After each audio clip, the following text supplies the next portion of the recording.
Ravi sat quietly across from the old sage, his head heavy with regret. His mind was trapped, playing the same scenes over and over. The business he started and lost, the relationship he couldn't save, the opportunities he let slip away. "Master," he finally whispered, "I can't stop blaming myself. I keep thinking, if only I had chosen differently, maybe everything would be better." The sage listened without judgment, then quietly stood and pointed toward a large tree outside the window. "Tell me, Ravi, why does a tree grow twisted, sometimes even broken, yet still reach toward the sky?" Ravi shrugged. "Because it has to find the light?" The sage nodded. "Exactly. Every twist, every bend, every scar happens because the tree was doing its best. It wasn't foolish. It was simply trying to survive and grow with what it had, where it was." He turned back to Ravi. "You too made your decisions that way. You weren't careless. You weren't selfish. You were reaching for the best life you could imagine at the time.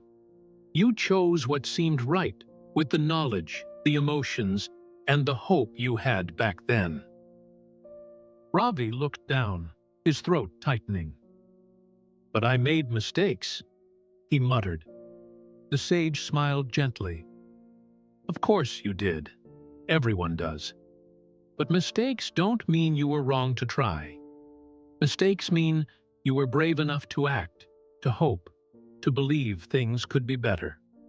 Every decision you made with the intention of finding the light. Don't punish yourself for being human. Honor yourself for daring to move forward." The words hit Ravi like a wave. He realized he had been treating his past self like an enemy, instead of someone who had been trying, really trying, to make life better. The sage continued, "Life isn't about always choosing perfectly. It's about learning, adjusting, and forgiving yourself along the way. Every wrong turn taught you something. Every closed door led you to a new one. You didn't fail. You grew." Ravi felt tears rising, not from sadness, but from a quiet, healing relief. "You made your choices hoping for the best," the sage said softly. "Don't be so hard on the version of you who tried. Respect him, thank him, and move forward with the wisdom you've earned." Ravi bowed his head deeply, feeling a weight lifting off his chest, a forgiveness he had been waiting for, not from others, but from himself. And isn't this the truth for all of us? We're so quick to judge our past selves, forgetting that every decision we made with hope. We weren't reckless. We were simply doing the best we could, in the moment, with the heart we had. So the next time you feel regret, remember, you were not wrong for believing in better. You were not wrong for trying.